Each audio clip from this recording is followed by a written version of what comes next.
안녕하세요, 이동원입니다. 요즘 경제 뉴스를 보시면 한 번쯤 이런 생각 드셨을 것 같아요. 지금처럼 돈이 계속 풀리고 물가는 오르는데 현금을 그냥 들고 있는 게 안전한 선택일까? 라고요. 경기는 불안하고 그 사이 화폐 가치는 눈에 띄지 않게 조용히 조금씩 사라지고 있죠. 이럴 때 중요한 건 얼마를 더 벌 수 있느냐가 아니라 지금 가진 자산을 어떻게 지키느냐입니다. 오늘은 이런 환경에서 빌딩 시장이 어떻게 반응하고 있는지, 그리고 자산을 지키기 위해 어떤 선택들이 나오고 있는지 이야기를 해보려고 합니다.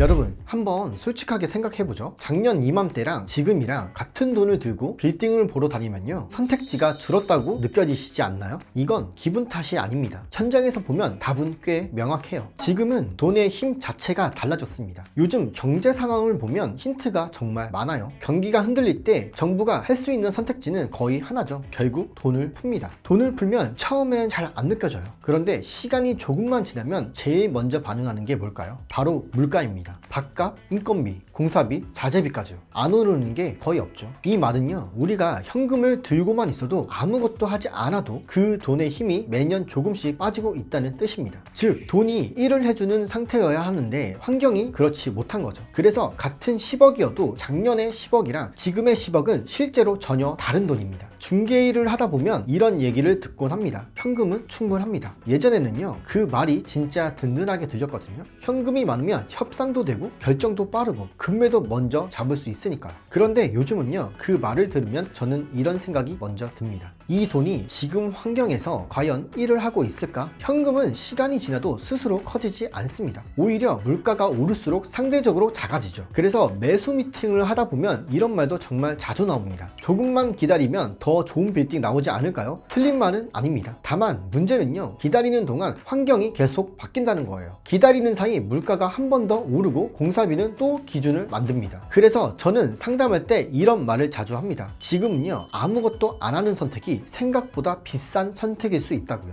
여기서 한 가지를 조금 다른 각도에서 같이 봐야 합니다. 요즘 빌딩 시장은 수요보다 공급 쪽에서 먼저 변화가 나타나고 있습니다. 지금 이 시기에 신축 빌딩이 예전처럼 계속 만들어지고 있을까요? 현장에서 보면 신축은 많이 줄었고 개발은 미루어지고 공사비, 인건비, 금융 비용까지 감안하면 새로 짓기 좋은 상황은 아니죠. 이 말은 기존 신축 건물들이 소진이 되면 앞으로 시장에 나올 수 있는 신축 빌딩의 공급 자체가 자연스럽게 줄어든다는 뜻이에요. 수요는 똑같은데 공급이 줄어들면 시장은 결국 남아있는 자산을 다시 보게 됩니다. 그래서 가격이 잠시 조정을 받아도 입지가 확실한 빌딩부터 먼저 선택지에서 사라집니다. 이게 요즘 시장에서 조용히 작용하고 있는 또 하나의 흐름입니다. 빌딩은 단순히 가격이 오르기를 기대하는 자산이 아닙니다. 돈의 가치가 떨어질 때 하락을 버텨주는 구조를 가진 자산에 가깝습니다. 물가가 오르면 임대료가 먼저 반응을 합니다. 조금 느릴 수는 있어도 결국 따라 움직입니다. 공사비와 인건비가 오를수록 이미 지어져 있는 건물의 가치는 상대적으로 단단해지는 거죠. 즉, 빌딩은 돈이 풀릴수록 손해보는 자산이 아니라 그 환경에 맞춰 몸값을 조정하는 자산입니다. 그래서 지금 시점의 빌딩 투자는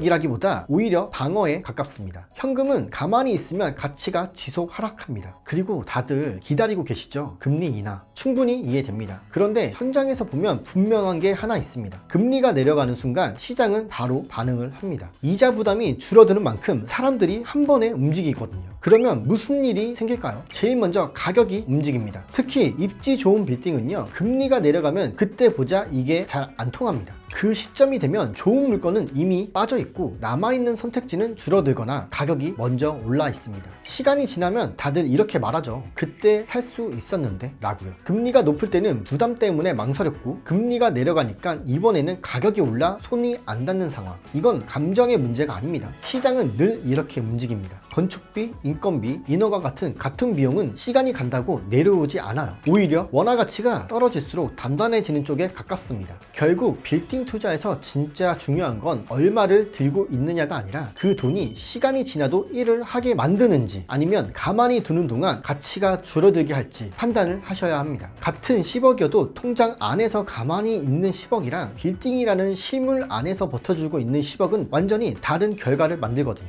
여러분의 돈은 조용히 사라지는 상태인가요? 아니면 돈을 벌어다 주는 상태인가요? 환경은 계속 바뀌고 있습니다. 그 안에서 돈이 머무는 자리에 따라 결과도 달라집니다. 이 흐름 속에서 내 자산은 어디에 서 있는지 한 번쯤 점검해 볼 시점 아닐까요?